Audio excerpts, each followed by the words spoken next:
Il est vrai que les problèmes émotionnels et psychologiques, même une détresse mentale extrême, peuvent affecter presque chacun d'entre nous. Mais cela veut-il dire que nous sommes tous fous?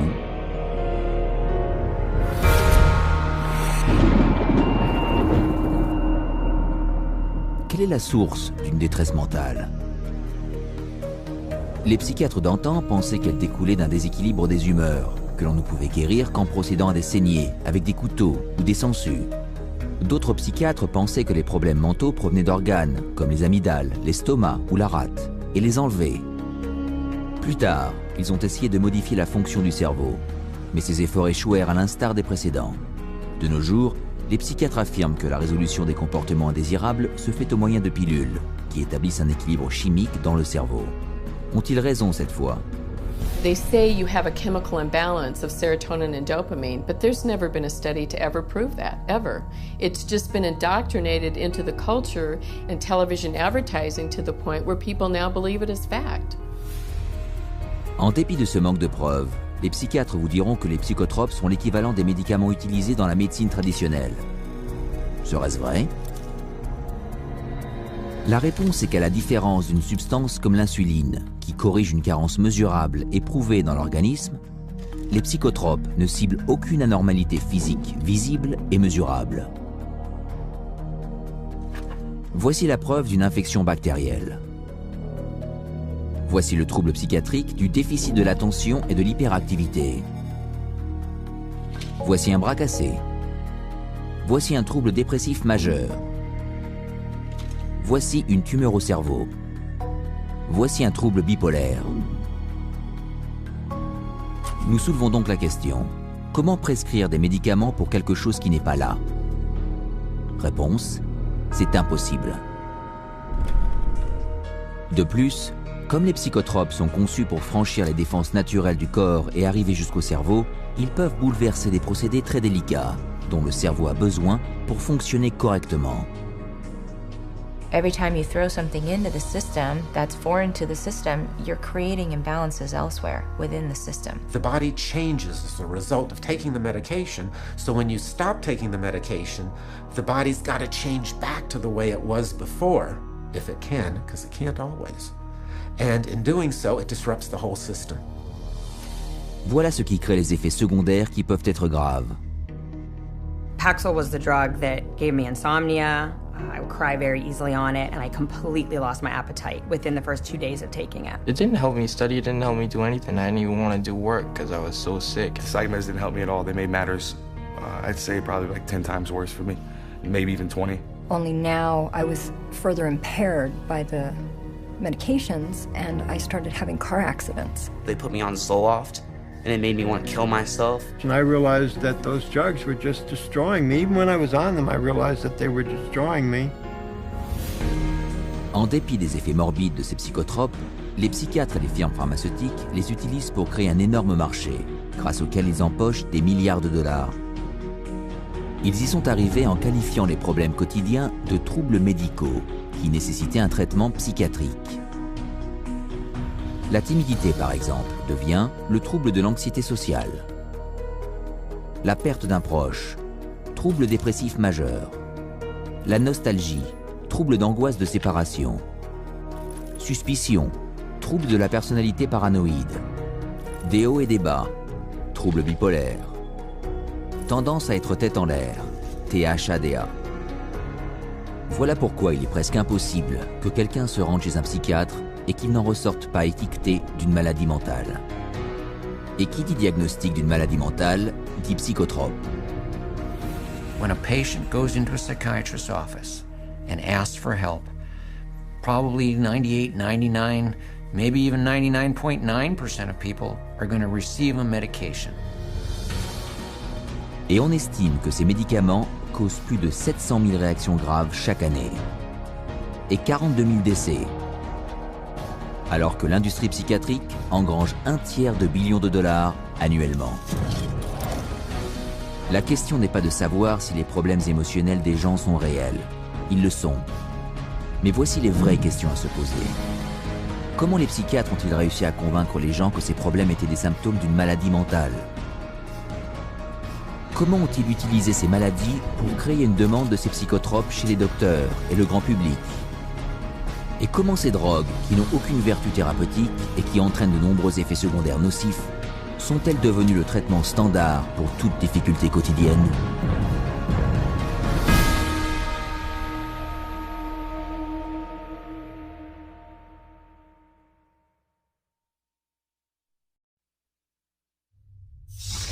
Les psychiatres affirment avoir accompli de grands progrès dans le domaine de la santé mentale au cours du dernier siècle et demi.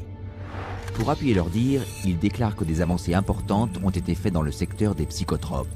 Mais ce défilé de substances chimiques destinées au cerveau représente-t-il vraiment les percées scientifiques auxquelles on aimerait nous faire croire?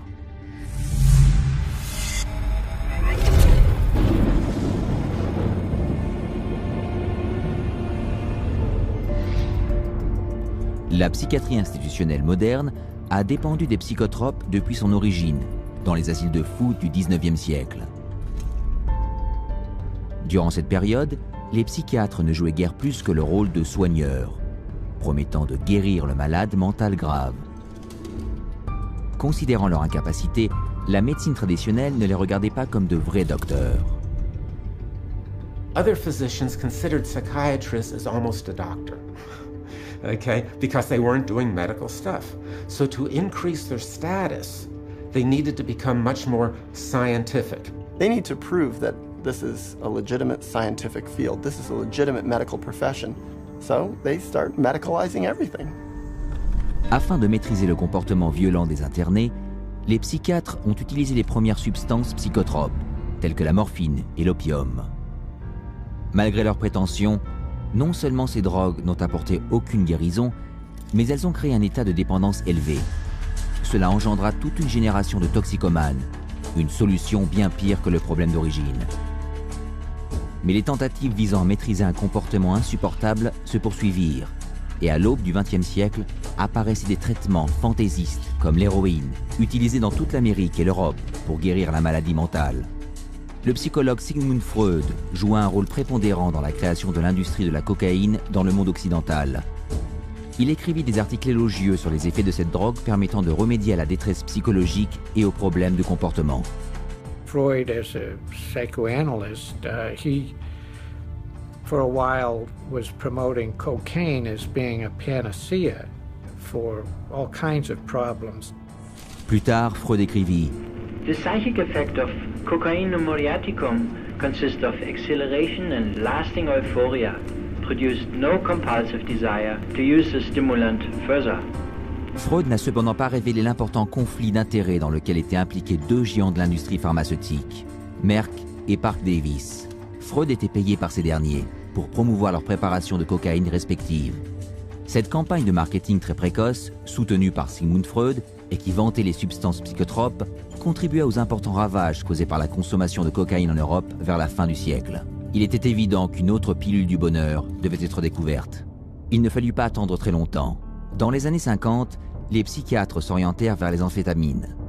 Là aussi, le battage publicitaire se dissipa, avec l'apparition de preuves selon lesquelles les drogues étaient inefficaces, hautement toxiques et créaient un état de dépendance.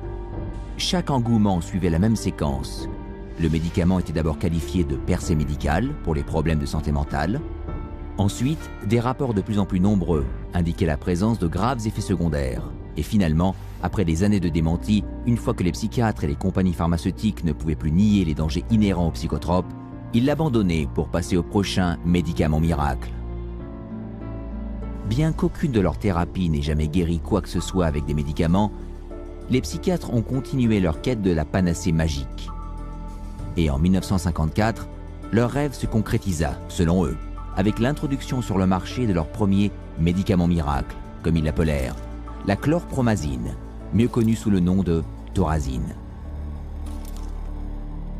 On avait découvert que la thorazine, qui avait été à l'origine conçue et testée comme teinture synthétique, puis comme agent antiparasitaire chez les cochons, interrompait le contrôle moteur humain.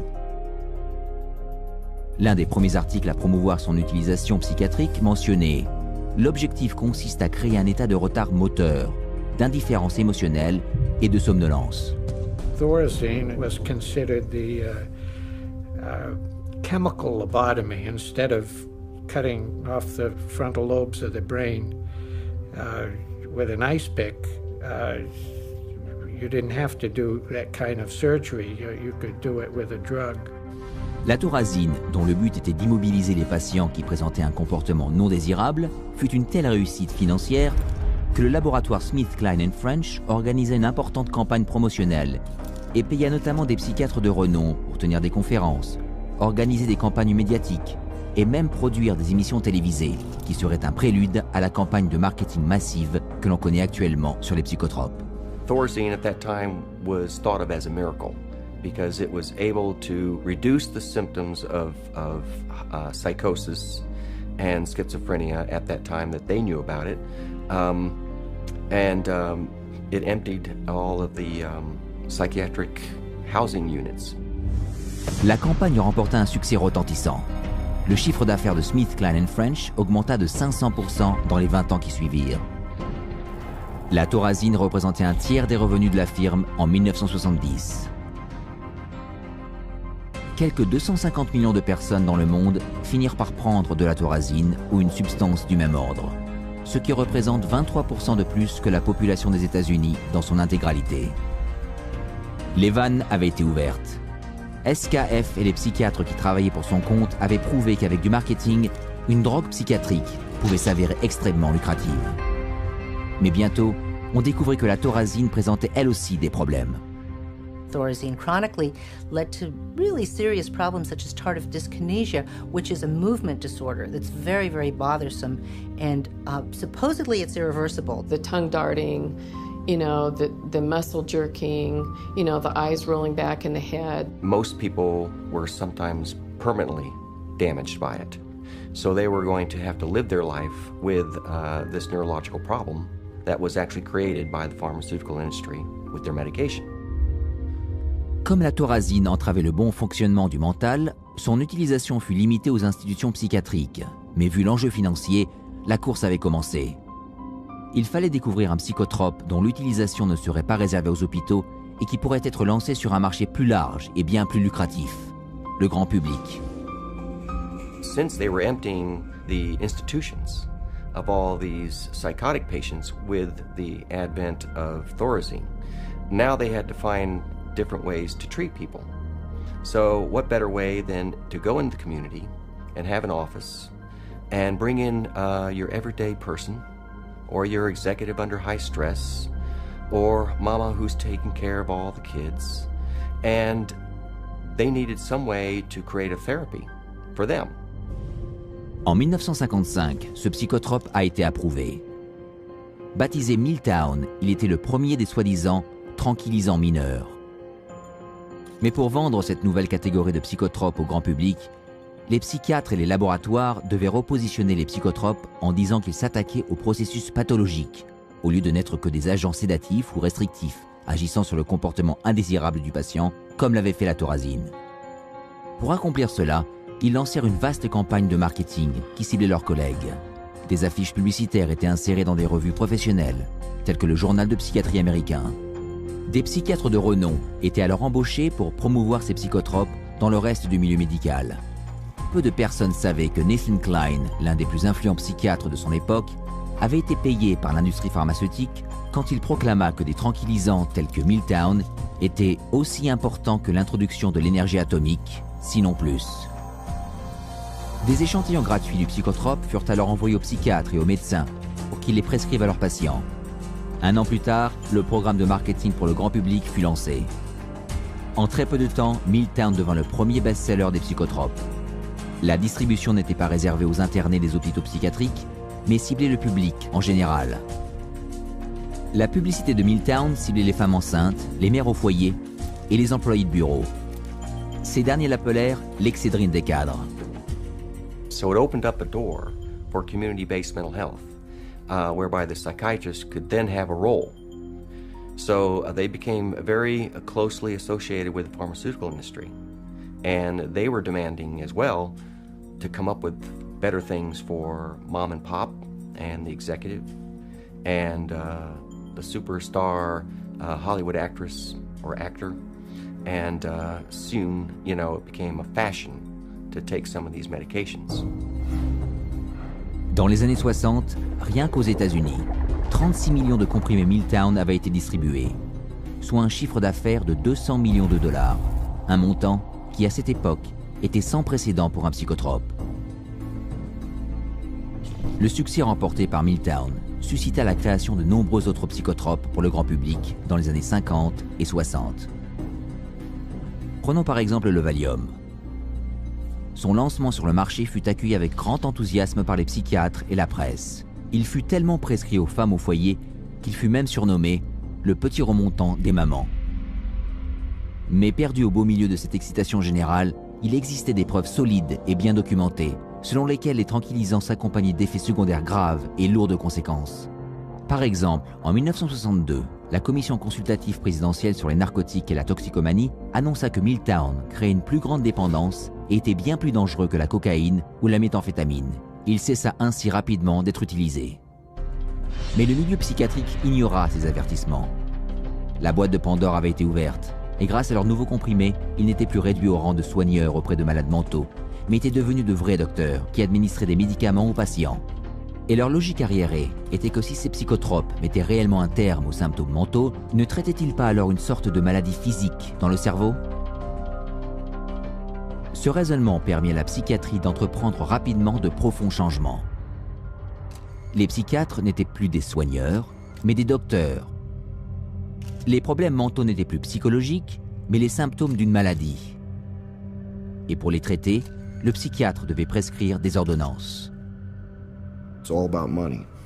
The use of writing prescriptions and having an income from people coming in and getting their prescriptions and this, that, and the other is what revived the psychiatric community. It was the thing that put them back where they were earning money again. Les affaires marchaient si bien qu'un groupe de psychiatres éminents se réunit à Puerto Rico en 1967 pour orchestrer le plan de développement de la consommation des psychotropes pour l'an 2000. Le discours du psychiatre Wayne O. Evans, organisateur de ce meeting, fut le suivant. Psychomedication is now an accepted way of life, and the search for the just right pill has become the goal for many people. Au début des années 80, le Valium est devenu le psychotrope le plus prescrit dans le monde occidental. Rien qu'en 1978, près de 2,3 milliards de comprimés sont vendus, soit une quantité suffisante pour traiter la moitié de la population mondiale. Cette affaire de prescription de psychotropes avait tellement dégénéré que lors d'une audience sur la consommation et l'abus de benzodiazépines en 1979, un sénateur américain a déclaré The whole pitch appears to be to sell, market, sell and market. Mais cette progression n'avait pas encore atteint son paroxysme. The next drug that became a rage was Prozac. And of course, Prozac was not for anxiety, but for depression. And all of a sudden, the diagnosis of depression starts multiply. The number of people who are diagnosed as being depressed starts multiplying substantially. Le lancement du Prozac fut réalisé en fanfare. Des récits de rétablissement miraculeux et de vies détruites ayant retrouvé leur éclat firent leur apparition. De plus, il n'était accompagné de presque aucun effet secondaire et ne créait aucune dépendance, du moins d'après les laboratoires. Suite à cela, de nombreux antidépresseurs firent leur apparition. Ils procuraient soi-disant un soulagement psychologique immédiat sans inconvénient majeur. Et c'est ainsi que la psychiatrie traditionnelle abandonna la psychothérapie à jamais pour s'adonner à la pharmacologie. Grâce à un coup de marketing tout aussi audacieux qu'efficace, la psychiatrie déclara que ces nouveaux antidépresseurs n'étaient pas restreints aux personnes déprimées, mais qu'ils étaient inhérents au style de vie dans une société où l'on déciderait de son humeur. Mais il ne fallut pas longtemps pour que des preuves viennent souligner la fausseté des assertions selon lesquelles ces psychotropes étaient efficaces et sans danger. The adverse side effects of this class of drugs includes things like sexual dysfunction, agitation, facial involuntary movements of the face. Some of the psychiatrists in their books describe the tongue darting in and out of the mouth as an adverse side effect of SSRI drugs. 10 ans après, la liste prodigieuse des effets secondaires, actes de violence ou suicide, ne pouvait plus être ignorée. En effet,